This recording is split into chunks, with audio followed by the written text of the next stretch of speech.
All right, so I'm assuming at this point that you're either already familiar with Python or you are taking this course formally and you've been through the prior chapters on Python that introduce you to basic programming principles. So now it's time to get started in our actual data analytics portion, and that begins with univariate statistics.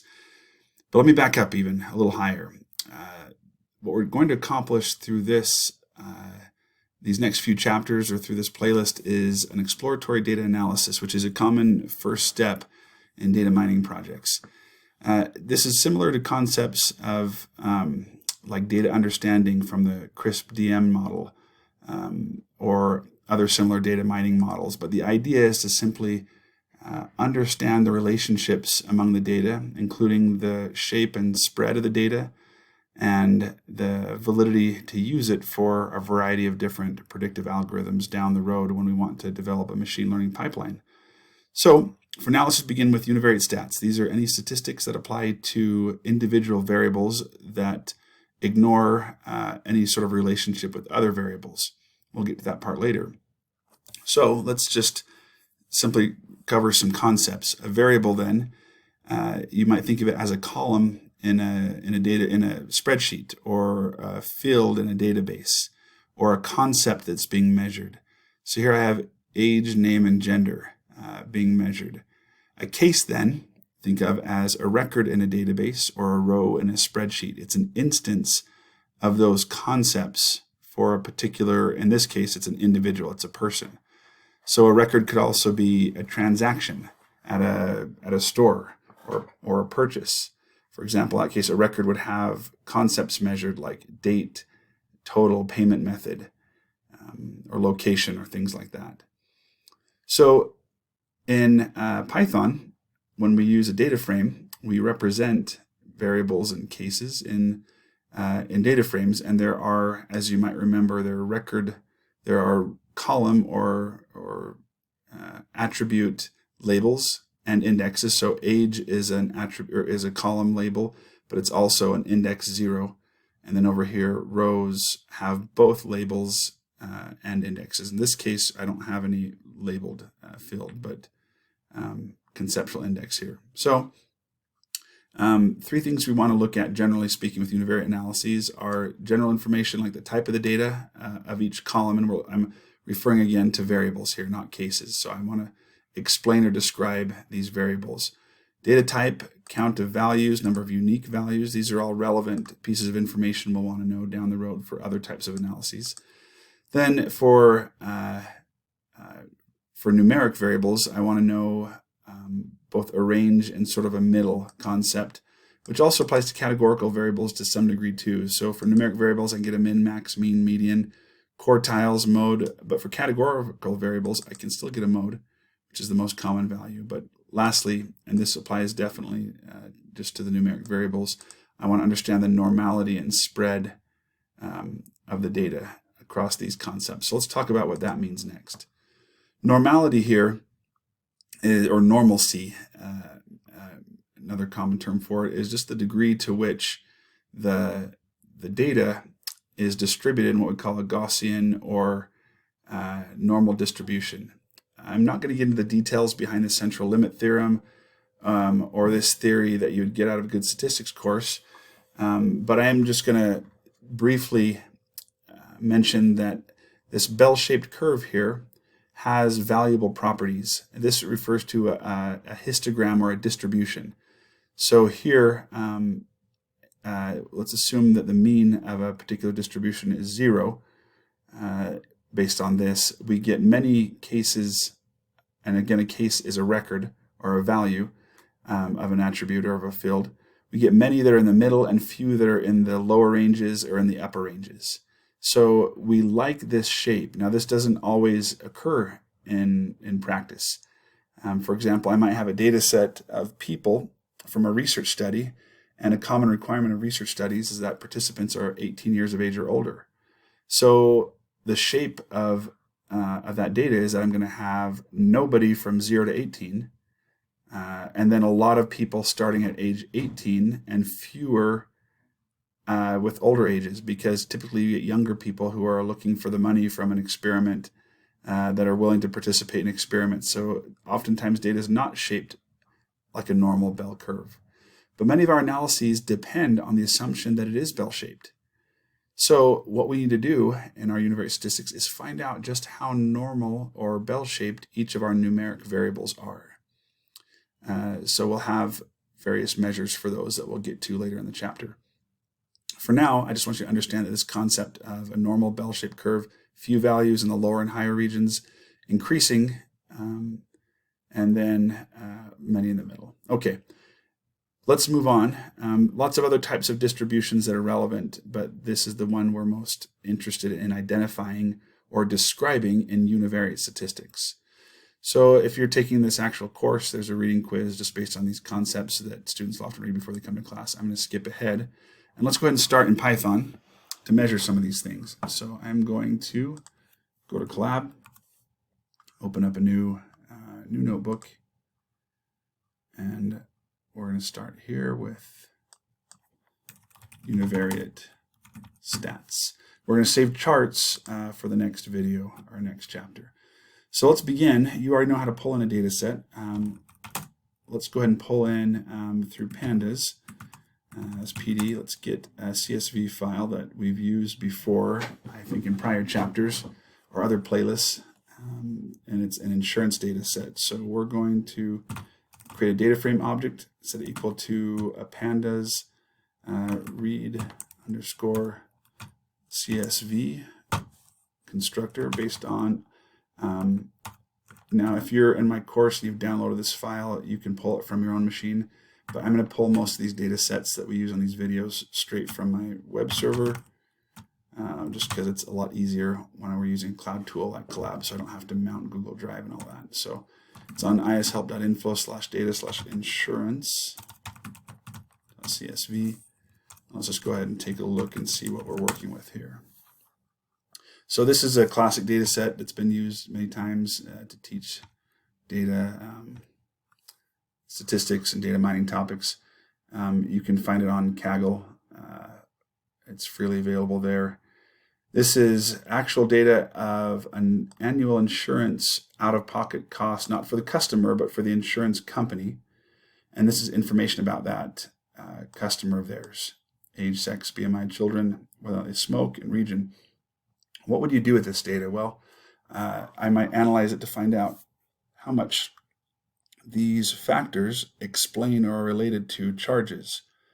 So if I can conceptualize that or measure that, then if I'm a claims adjuster and I have a new or insurance salesman and I have a potential customer walk into my shop, I might want to determine a variable rate for potential customers. If I can charge a rate that accurately reflects what they're going to cost me as a company, then those who cost less money will be more happy with me and do business with me, and I can be profitable off them.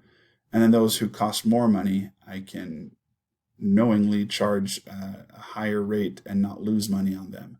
So my ability to predict how much someone's going to cost or what risk they're going to have, that's actually the field of actuarial science. This is something that's been done for years, but we're going to learn to do it now really easily from Python. So there's a function that is available through pandas called df. It's called the describe function, and this gives us. Oops, I need to spell it correctly first. This gives us a few what we call descriptive statistics about all the numeric variables. But notice here that not every variable is included.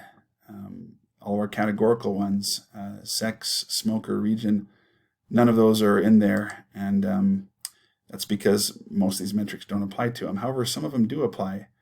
So take a look here, for example, at, I don't have mode actually, so that one's not in there.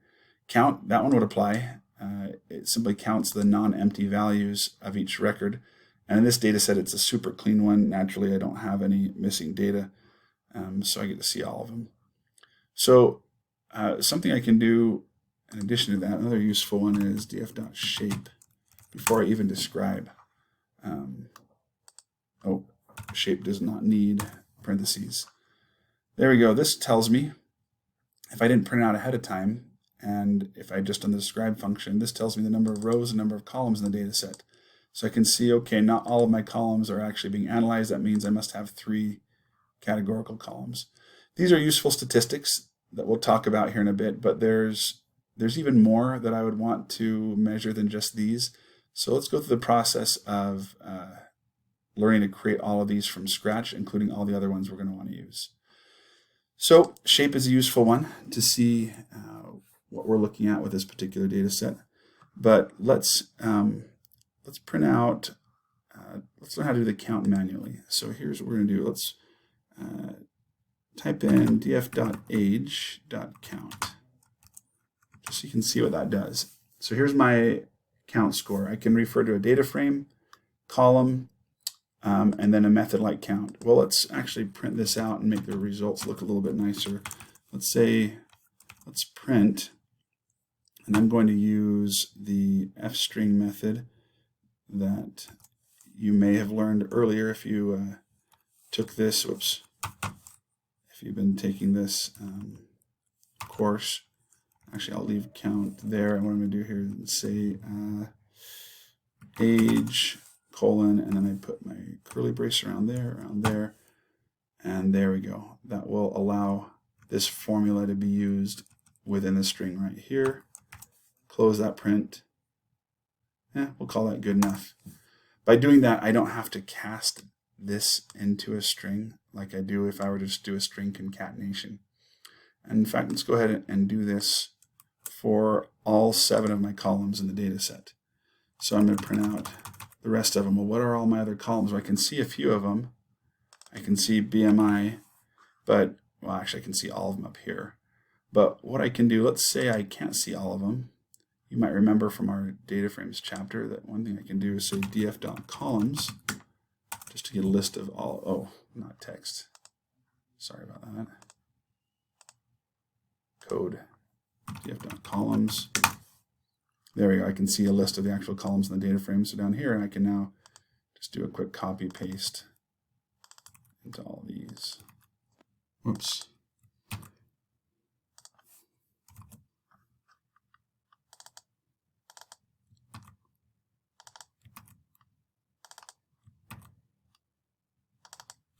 All right, that was painful. One more.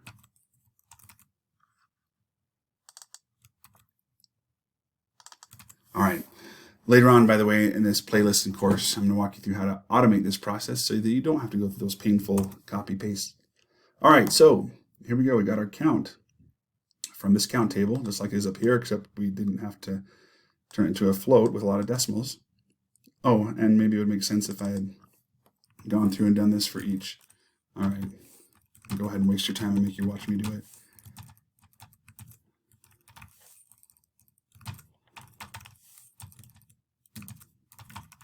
All right, there we go. Okay, got our counts. Next, let's grab missing values, and what else do I have in the chapter here that I like? Let's get number of unique values too, and data types while we're at it. That'll be good. Let's add all those. Those are good descriptive. Oops. Oh, wrong one. No, this is it. Yeah, good descriptives. So I'm going to copy this, save myself some time, and let's change count to, let's start with, and unique is a good one. That's not up in our table above, at least I don't think it was. Nope. And I like this one for a variety of reasons. This is just simply going to tell me how many unique values are in each one of these columns in the data frame. This is especially useful for the categorical columns. I see here sex has 2 values. Well, that's actually important to know. Sex is usually a biological term for biological interpretation, whereas gender can often have more than 2, or if I have a data set that has only 2, that tells me something about how it was measured, possibly. So it's useful just to see, and unique tells me some useful stuff. Smoker, if I see 2 here, that means, oh yeah, it's a binary yes, no, that makes sense. Region, 4. And I look at that and think, oh, that's interesting. Okay, so that means they've clearly got a very, not a very granular measure of region. There's a lot more than 4 regions, but it tells me that they've probably got some pretty cleaned data when I see something like 4 there. Charges, 1,337 unique charges. That means I've only got 2 charges in the entire data set that are identical. The rest of them are unique, which makes sense because I've got charges down to the fraction of a penny measured here in the data set. Okay, let's add another list here, or another metric. Let's print out, instead of n unique, I want to do dtype. So dtype is also a pandas method, or a property. I think it's a property, which means I need to get rid of those parentheses. So a method is going to have parentheses at the end, a property won't, and I should get an error. Yep. So let me show you what this is referring to. Up here, count is a method.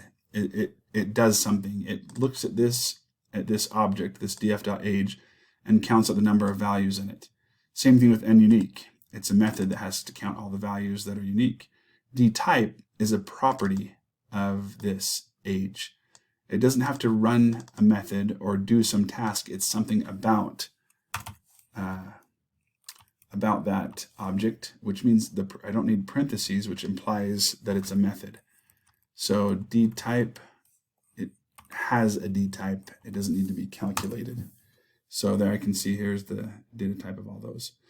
Often, for the data processing, cleaning we'll do later, I don't really need to get into the specific type. I don't care if it's an int64 or a float64 at this point. I just care whether or not something is numeric. So often what I'll use in place of dtype is a method of pandas called, I'm going to take this off. I have to kind of drill pretty far down to get it. It's in the pandas library, but then I have to go .api, .types, .is, and here you can see a bunch of these are. It's a method because I'm going to pass in the data frame age series, but it's going to examine that and then tell me what the lowest possible type is, or it'll tell it'll refer to one of these and tell me what it give me the result. So in this case, there's one that I like to use is numeric dtype, and I pass into that as a parameter the age property. So let me go ahead and copy paste this to everything else. I'll copy right. Maybe it's going to be, no, yeah, I'm going to do it this way. Paste the first half on all of them. And then just grab my closing parenthesis and replace .dtype with that.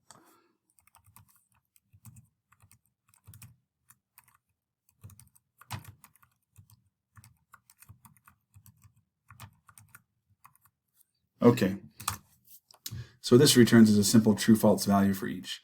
And again, why I like this is because later we want to be able to write a function to automate processing univariate statistics, where we're going to look through any data frame or any CSV file or whatever it is we're working with, and we want to apply certain metrics to numeric variables and others to and not to the categorical variables. So I simply need a true-false, is it numeric or not, regardless of the type, because a mean will work on an integer just like it'll work on a float. Okay, so this is good for descriptive information about it.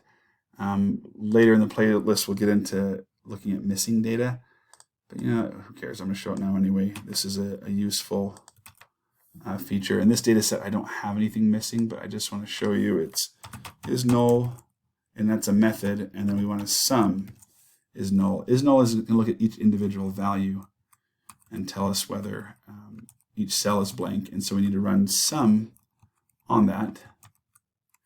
There we go. Is null, although it returns a Boolean, it can interpret that as a 0, 1 value, so it simply sums up I'm summing up the trues on the entire list of is nulls, so it should be zeros for all these. Oh, what did I miss? On this one, I deleted the curly brace. There we go. None of them are null for now. Okay, well, let's move on and let's look at, from general information, let's look at boundaries in the middle of the data set. So here the idea is to look at the whole range of values, not necessarily the spread, we'll get to that in a moment, but let's mark the beginning and the ending of the range, the middle, and even the quartiles. So there's a variety of useful methods to do this, and a lot of them come from NumPy package. So I'm going to import NumPy. Oh, not as PD. Oh yeah, it's NP. Yep, there we go. Good, it's getting smart here. And let's go through and let's start with just the min and the max of these values. So I'm going to skip ahead and show you where we're going to get right here. I'm going to skip past this simple example of my list, and I'm going to go straight down. I'm going to pass this example in the book, and here we go. Go all the way to this one, and I'm going to go through the following methods. And to save myself time, I'm going to copy paste so I don't waste your time on the video. And you can pause if you need to go through these. All right. Okay. Let me go ahead and run this so you can see the output. So here's what I've got. The count of charges. We did that previously. Actually, never mind. I'm going to get rid of that. We already know the count. But we've got the min. So this is the lowest charge in my list of charges. The max, the highest charge. Quantile, 0.255, 0.75. This marks, this value right here is not necessarily an actual value out of our data set. Rather, it marks the value at which 25% of the actual records will be below that amount. So this is part of what we call the interquartile range. This is the second, or the end of the first quartile, beginning of the second. So next I do the 50% quartile. Now this is conceptually the same as our median, but it won't necessarily always be the same amount as the median. So the median down here is the value that marks the middle. So here's our 50% quartile and our median. Exact same amount in this case. It marks the value at which 50% of the data will be lower than that. I just wanted you to be able to see conceptually what it is, but they depending on the formula for how the quantile is counted, it can actually be a little higher than the median, but usually, actually no, I take that back. For the 50%, it's going to be the median. But the 25% and 75%, this value, and the 75%, this value, may not actually appear in the data set. It may just be the number that marks where 75% in this case is below that amount. So I probably should have done these in a different order. I'm going to stick the max down here. I think this is usually where I like to put that. So min, interquartiles, then I have mean, median, mode down at the bottom. Yeah, let's do it that way. Cool, so what do I have going on right here? Well, mode is a little bit different function from the rest. Mode actually returns the most common value, or the count of values for all the unique values in the list. So remember back up here when we calculated n unique, right here.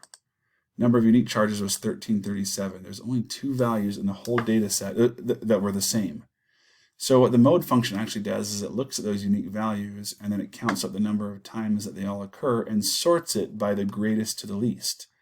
So here, this tells me that this was the value that was the same for 2 of the customers, because it's the first one up here in the list in the index 0. But then I get this whole, what data type is it? This is kind of some extra junk I don't need. All I want to know is this number right here is the mode. So actually to get to that, we have to do a .values index 0, and that gets rid of the rest of that junk and gives us the mode. Okay, so that's the shape, sorry, not the shape, it's the spread really of the data. What I want to go over next is the spread. So standard deviation, again, this isn't a stats class. I'm going to assume you have some background or that you can look into this more if you need to, but the standard deviation is a property of a normal distribution, and it marks the point it's a measure of a distance from the mean.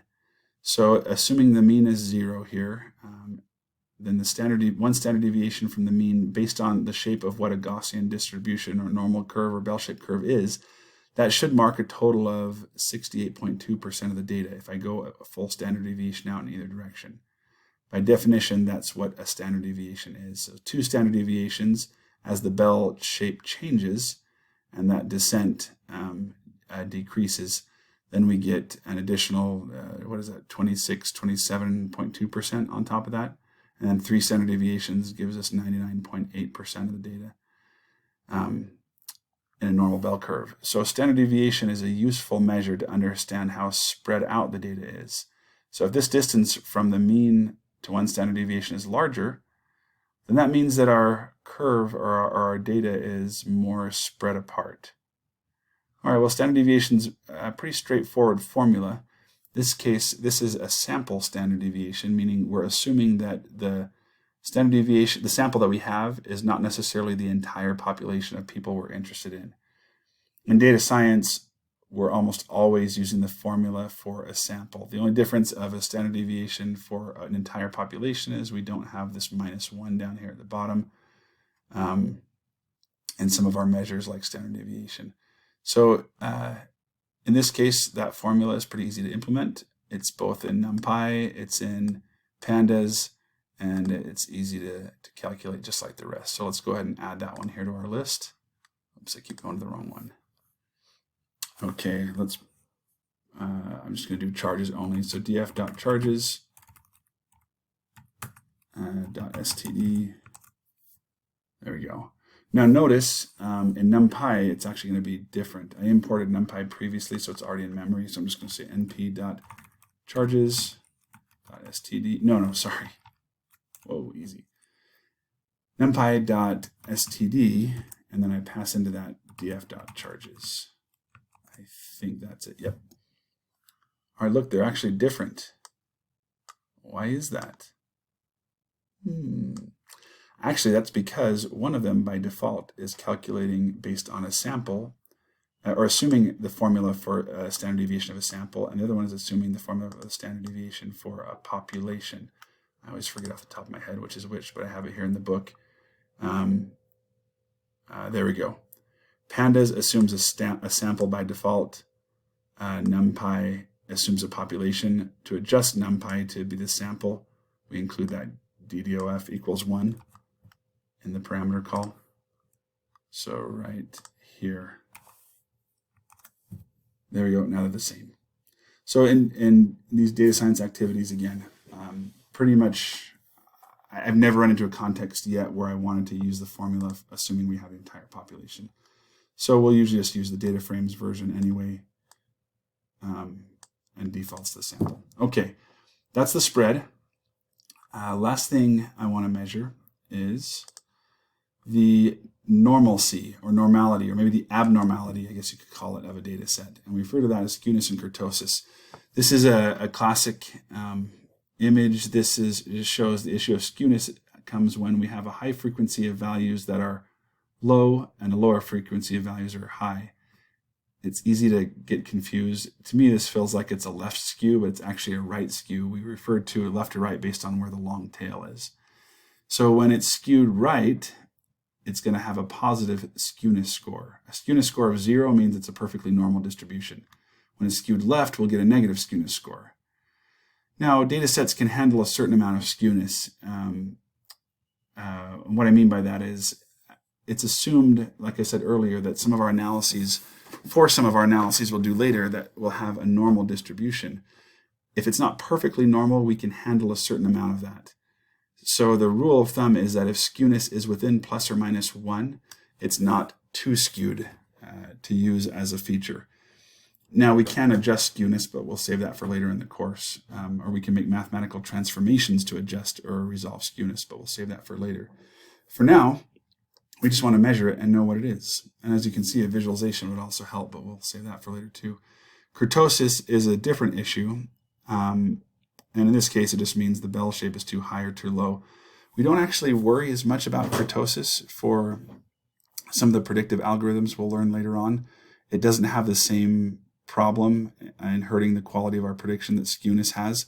We'll measure it just to show you how and to keep track of it, but it is not something we're going to worry about as much as skewness. So calculating these are pretty simple. Similarly, Python assumes skewness and kurtosis are based on a population. To adjust for that, you have to include this bias parameter. Data frames, it's pretty straightforward. So I'm just going to copy these in here, save us some time. All right, I'm going to change my list to this DF charges. Oh, easy. Oh, gosh.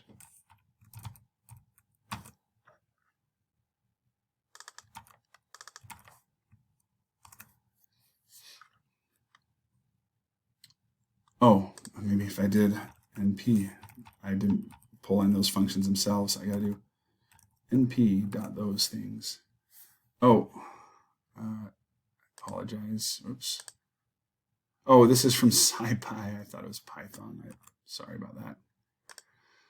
Okay. So I'm going to actually undo those NPs. We don't want that.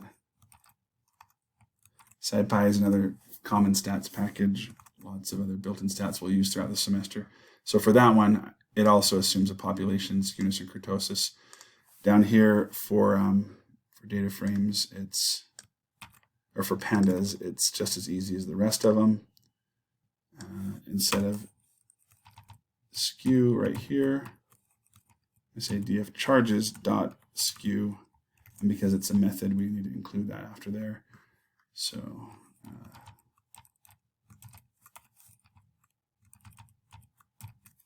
dot curt, not the full kurtosis. There we go. Okay, these are based on a sample. So n-1 for the degrees of freedom calculation. Up here, we add in this parameter so they're equal. So this tells us that charges is what? Left or right skewed. Okay, they're both positive, skewness and kurtosis. So let's look back here at our chapter as a reminder. So skewness, we got a score again of 1.515. That means that it looks more like this one. See this one that's greater than 0, it's positive. It means we have a lot of charges that are low and few charges that are high. In fact, we have so many, it's so skewed in that direction that we've actually passed the value of +1 and violated the rule for acceptable amount of skewness. Okay, that's important to know. I'm glad we calculated that. We need to keep track of it. How about kurtosis? Kurtosis has the same rule. ±1 is our limit. And in this case, this means a value of 1.606. Take a look at our definition here. It means that it's too high. We have too many values clustered close together and not enough spread out into the tails. So all of these are important stats to calculate when you're first exploring a data set.